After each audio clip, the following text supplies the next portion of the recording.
La artrosis, también conocida como osteoartritis, es una enfermedad crónica y degenerativa que compromete las articulaciones, afectando con mayor frecuencia aquellas que soportan peso, como las rodillas, caderas, columna vertebral y manos. Aunque su origen exacto no se ha determinado, se han identificado factores predisponentes que pueden variar según la articulación afectada y la etapa en que la enfermedad se encuentra. Además, esta condición se caracteriza por tener un deterioro progresivo del cartílago articular, el tejido que recubre y protege los extremos óseos dentro de las articulaciones. Con el tiempo, el desgaste de este cartílago va a provocar un roce directo entre los huesos, lo que va a desencadenar dolor, inflamación y limitación en el movimiento. Históricamente se confundió con otras enfermedades reumáticas, hasta que en el siglo XVIII William Heberden distinguió los signos característicos. En el siglo XIX se identificó que había un desgaste articular en las personas mayores, y en 1890 Archibald Garrod consolidó el término de artrosis y la diferenció de otras artritis. Con el desarrollo de los rayos X en 1895 se pudo clasificar mejor a esta enfermedad. Se dice que la artrosis ha sido documentada en restos de fósiles desde hace millones de años y observada en esqueletos humanos antiguos, lo que demuestra su larga presencia en la humanidad. También ha sido representada en el arte, donde se puede apreciar signos de esta enfermedad en pinturas del flamenco Jan van Eyck, donde podemos observar un nódulo de Heberden en el pulgar izquierdo. Podemos observar nódulos de Heberden en ambas manos en la pintura del neerlandés Frans Hals, y hallux valgus en el pie en la pintura del francés Georges de Latour, y genu valgum en la pintura del español Diego Velázquez. Según el estudio de la carga global de enfermedades, en 2020 la artrosis afectó al 7.6% de la población mundial, es decir, aproximadamente 595 millones de personas. Esta prevalencia fue mucho mayor en mujeres que en hombres, con unas tasas globales estandarizadas por edad de 8.058.9 y 5.780.1 por 100.000 habitantes respectivamente. También se reportó que en personas mayores de 70 años la artrosis es la séptima causa principal de discapacidad a nivel mundial, afectando especialmente la rodilla con una mayor carga en Asia Central, con un 30%, y Asia Oriental con un 60%. En Ecuador, la información sobre la prevalencia de artrosis es limitada. Sin embargo, un estudio realizado en Cuenca, que evaluó enfermedades musculoesqueléticas en un total de 4.877 adultos mayores de 18 años, reportó que el 7.4% padecía artrosis de rodilla y el 5.3% artrosis de mano. La artrosis es una enfermedad multifactorial influenciada por factores genéticos, biomecánicos y ambientales. Su desarrollo puede acelerarse por el envejecimiento, la obesidad, lesiones articulares previas, actividad física intensa o repetitiva y las alteraciones biomecánicas. Genéticamente se han identificado mutaciones asociadas con mayor riesgo, mientras que el envejecimiento incrementa la vulnerabilidad del cartílago debido al desgaste progresivo y la disminución de la capacidad regenerativa. El deterioro inicial del cartílago se origina por la pérdida en la resistencia y la elasticidad de la matriz extracelular, causada por la incapacidad de los condrocitos para regenerarse. Este daño es irreversible y continúa avanzando aún cuando cesa la causa inicial. La inflamación perpetuada por citocinas y factores inflamatorios como la interleucina 1 y el factor de necrosis tumoral alfa agrava el proceso degenerativo. En el hueso subcontral, el reemplazo del cartílago hialíneo por fibrocartílago con menor capacidad mecánica y la formación de osteofitos y geodas contribuyen a la progresión de la clínica. Entre factores sistémicos, la obesidad aumenta las cargas articulares, especialmente en rodillas, caderas, favoreciendo el desgaste de las mismas. Su control mejora síntomas y resulta en tratamientos como la artroplastía. El género también influye, siendo más frecuente en mujeres posmenopáusicas, posiblemente debido al déficit de estrógenos. Además, ciertas razas presentan mayor predisposición, como los chinos, con artrosis en dedos y caderas. Factores locales incluyen anomalías anatómicas, lesiones traumáticas y microtraumáticas que alteran la biomecánica articular. La densidad mineral ósea elevada y la deficiencia de vitamina D también pueden afectar el desarrollo de la enfermedad. Cambios en el pH del líquido sinovial, especialmente si es ácido, generando un ambiente intraarticular tóxico que va a favorecer el deterioro. Respecto al punto histológico de esta enfermedad, todas las articulaciones que se encuentren afectadas por artrosis va a haber un cambio en el cartílago articular, sufriendo un deterioro progresivo, lo que incluye adelgazamiento, aparición de grietas verticales y fragmentación de su superficie. Esto también se produce con un incremento de remodelado óseo acompañado por la formación de yemas vasculares, lo cual mantiene un proceso inflamatorio crónico, favoreciendo la aparición de una hiperplasia sinovial en estos pacientes. Este procedimiento impulsa el crecimiento normal del hueso, tanto en área subcontral como en márgenes articulares, apareciendo los osteofitos. Se evidencia incluso la aparición de fibras nerviosas, lo que contribuye al desarrollo del dolor articular persistente. Sobre todo se ve un componente neuropático presente, además de la degeneración del cartílago articular y de la inflamación de la membrana sinovial. Otras estructuras también se ven afectadas. El hueso subcontral cursa con un endurecimiento normal, mientras que los ligamentos y los músculos articulares también sufren alteraciones. La inflamación de la membrana sinovial da como resultado un aumento del líquido sinovial, generando una hinchazón articular que destiende la cápsula articular. Esta distensión capsular genera una inhibición refleja de los músculos articulares a nivel de la médula espinal, agravando su debilitamiento por el desuso y contribuyendo a la aparición de la atrofia articular. El cartílago sano contiene el 5% de condrocitos, las cuales son células responsables de mantener el equilibrio entre la producción y la degradación de la matriz extracelular. Sin embargo, cuando este desequilibrio se ve alterado, se produce un aumento de muerte celular, lo que conduce a una progresiva pérdida de cartílago. A pesar de la presencia de estos cambios, algunos pacientes pueden presentar un mecanismo de reparación lenta en su cartílago, lo que explicaría cierta ausencia de síntomas en algunos casos. Respecto al cuadro clínico de esta patología, se acompaña con signos cardinales como lo son el dolor articular, las crepitaciones, la limitación de movimientos, tumefacciones e incluso se suele presentar un derrame sinovial, además de presentar ocasionalmente alteraciones en la alineación articular, deformidades, inestabilidad y rigidez. Es importante mencionar que la presentación clínica es variada y es en dependencia de la articulación afectada, aunque su proceso suele ser lento. Los pacientes a menudo presentan episodios de dolor agudo, los cuales son a consecuencia de traumatismo, de sobrecarga articulares, alteraciones periarticulares o bloqueos mecánicos debido a la degeneración meniscal o incluso por la presencia de cuerpos libres intraarticulares. Los pacientes también pueden presentar brotes inflamatorios acompañados de derrame sinovial, lo cual tiene un enfoque de importancia ya que podría direccionar o bien a la enfermedad o asociarse a otras condiciones como lesiones meniscales, artritis microcristalinas o osteonecrosis. Dentro de la anamnesis, el síntoma más frecuente en las fases iniciales es el dolor. Su forma de presentación es característica. A menudo es conocido como un dolor de ritmo artrósico, a razón de que el paciente suele referir dolor de ciertas características propias de esta enfermedad, sobre todo de origen mecánico. Se presenta cuando el paciente comienza con su deambulación, pero este mejora en los siguientes minutos de la marcha. Sin embargo, se empeora con la bidespetación o en marchas prolongadas. Cuando la enfermedad se encuentra en fases tardías, el dolor tiene una aparición de manera más precoz y a mayor intensidad. Finalmente, el dolor ya se presenta de manera nocturna y en reposo cuando la destrucción articular ya es demasiado extensa y masiva, adicionando que el paciente suele presentar una rigidez articular menor de 30 minutos ocurriendo tras la inactividad. Dentro de la exploración física es importante indicar que en la parte inicial del paciente debe valorarse la presencia de crepitaciones, posibles bloqueos, restricciones o las limitaciones que puede tener de movimiento, tanto en movimientos activos como pasivos. Algunas deformidades, estabilidad articular y las crepitaciones que acabo de mencionar suelen comúnmente ser audibles. Sin embargo, existe el 20% de ellas que suelen identificarse con la palpación, de manera que se logra identificar el derrame líquido que presentan estos pacientes, mismos que pueden llegar a ser abundantes en ciertos casos y cuando son abundantes se debe aplicar una artrocentesis en la rodilla. Ciertos pacientes que ya hayan tenido lesiones articulares por caídas, traumas o por alguna otra consecuencia suelen presentar inseguridad en la marcha y en ocasiones fallos en la misma, a su vez que se evidencia como una atrofia muscular acompañada de alteraciones de propiocepción que tendrán relación directa con el aumento de la edad del mismo paciente. Para realizar el diagnóstico en pacientes con artrosis debemos tener en cuenta que se debe realizar una anamnesis detallada, una exploración física completa, una analítica de básica en sangre y estudios de imagen. Esto con el objetivo de confirmar el diagnóstico y excluir otras posibles enfermedades. La modalidad de imagen más utilizada es la radiografía convencional, ya que esta permite la detección de rasgos característicos acerca de la artrosis, así como también valorar la gravedad, la progresión y las posibles complicaciones que se puedan presentar. En la radiografía convencional vamos a encontrar la tetrada clásica, que consiste en el estrechamiento del espacio articular, la presencia de osteofitos marginales, la esclerosis del hueso y quistes subcontrales. En etapas tempranas lo que se puede observar va a ser un estrechamiento leve del espacio articular, así como la presencia de un osteofito aislado. En etapas más avanzadas ya se puede encontrar una irregularidad del hueso, así como también una desalineación de los ejes articulares que se va a manifestar como la deformidad.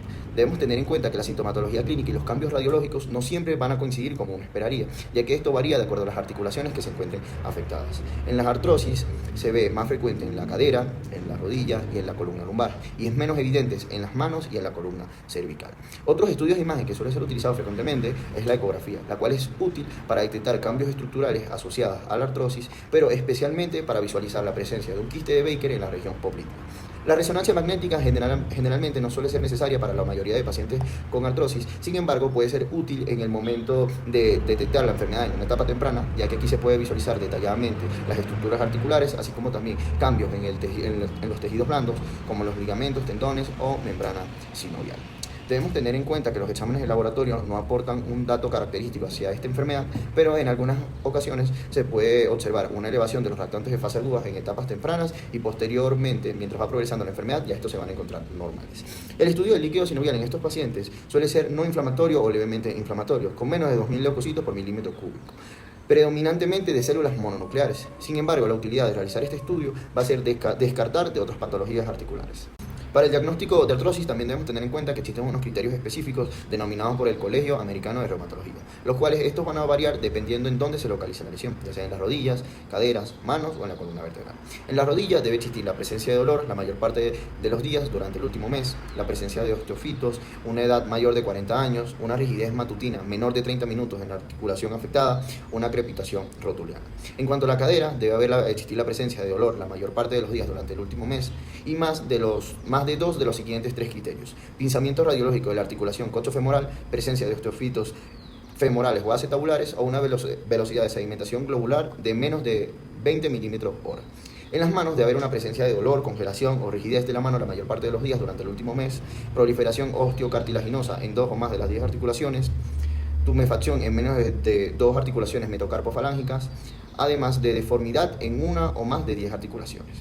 En cuanto a la columna, no existe una definición precisa de artrosis vertebral, sin embargo, aquí se va a caracterizar por la pérdida focal del cartílago articular y radiológicamente se manifiesta por el estrechamiento del espacio articular, la esclerosis y la presencia de osteofitos en cuerpos vertebrales o articulaciones interapoficiales.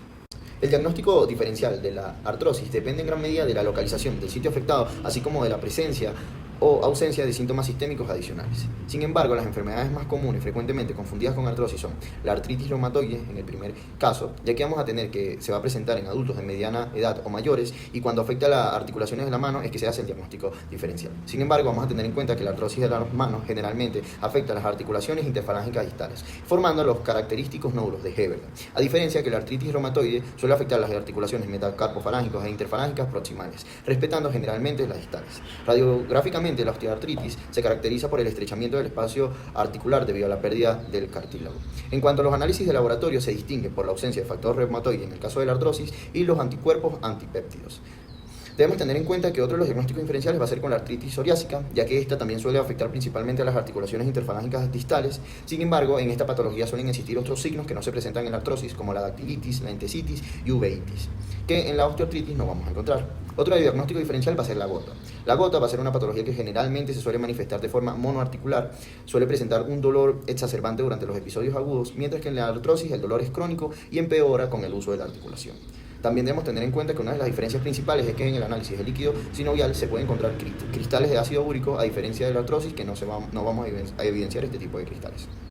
En cuanto al tratamiento de la artrosis, esta se enfoca principalmente en aliviar síntomas y mejorar la calidad de vida mediante enfoques no farmacológicos y el uso de inyecciones intraarticulares. El manejo de la artrosis debe ser personalizado y adaptado a las necesidades específicas de cada paciente, considerar la gravedad de sus síntomas, comorbilidades y preferencias individuales.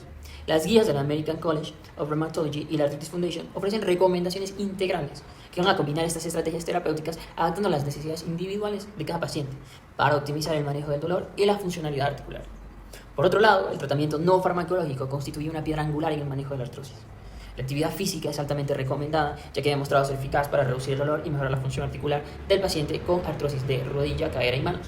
Los programas de ejercicio incluyen actividades aeróbicas como caminatas y ciclismo, entrenamiento de fortalecimiento muscular, ejercicios neuromusculares para mejorar la estabilidad articular y ejercicios acuáticos que proporcionan un entorno de bajo impacto. No se ha establecido un tipo de ejercicio superior a otro. Por ello, las recomendaciones se centran en seleccionar rutinas adaptadas a las preferencias y capacidades del paciente, especialmente cuando están supervisadas por fisioterapeutas. Por otro lado, la pérdida de peso también es una intervención clave, especialmente en pacientes con sobrepeso u obesidad que presentan artrosis de rodilla o cadera. Estudios muestran que reducir entre un 5 y un 10% del peso corporal puede mejorar significativamente los síntomas y los beneficios aumentan con reducciones drásticas. Además, los programas de autogestión han demostrado ser eficaces al educar a pacientes sobre su enfermedad y enseñarles estrategias para manejar el dolor y promover la autoeficacia, reduciendo la progresión de sus síntomas. Por otro lado, entre las terapias complementarias, al Tai Chi ha demostrado beneficio en la reducción de dolor y la mejora del equilibrio, mientras que el yoga se recomienda de manera condicional para artrosis de rodilla gracias a su enfoque en el fortalecimiento de la flexibilidad y la relajación. La acupuntura también se incluye como una recomendación condicional debido a su potencial para aliviar el dolor en algunos pacientes, aunque la evidencia sigue siendo limitada. En cuanto a los tratamientos farmacológicos, los AINES orales son considerados la primera opción por su eficacia en el alivio del dolor y la mejora funcional. Sin embargo, se recomiendan utilizarlos en dosis bajas y durante el menor tiempo posible para minimizar efectos adversos gastrointestinales, cardiovasculares y renales. Los AINES tópicos son particularmente útiles para pacientes con artrosis de rodilla que no toleran los AINES orales. El acetaminofén está recomendado de manera condicional para el manejo de síntomas leves o como opción secundaria en pacientes que no pueden usar AINES, aunque su eficacia es más limitada. Por otro lado, la dulolexotina ha demostrado ser efectiva para el dolor persistente y se recomienda condicionalmente como parte del tratamiento multimodal. Para esos casos más severos, el tramadol también es una opción condicional, aunque su uso debe ser cuidadosamente monitoreado debido al riesgo de dependencia.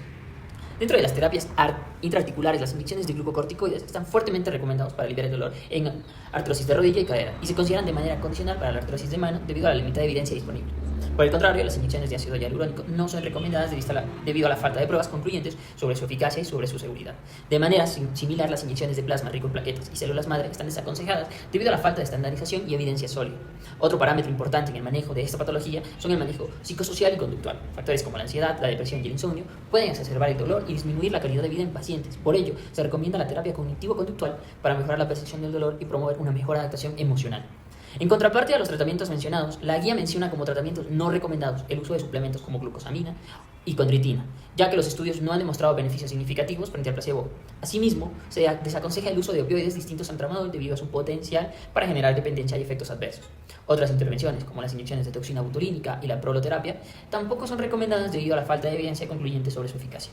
Es importante destacar que la reevaluación periódica es esencial para ajustar el tratamiento según la progresión de la enfermedad. Cuando hablamos del pronóstico de la enfermedad, decimos que la progresión de la osteoartritis es muy variable. Habitualmente suele evolucionar de forma lenta, alternando periodos de mayor y menor avance y variable sintomatología clínica. Las articulaciones sometidas a una mayor sobrecarga mecánica, tales como la cadera o las rodillas, suelen evolucionar de forma más rápida, presentando en consecuencia un peor pronóstico a comparación de la artrosis de la mano, que se caracteriza por la presencia de los nódulos interfalángicos de Hebertin y Mucho. Estos suelen aparecer sobre los 40 años de edad con mayor frecuencia en mujeres que raramente son incapacitantes.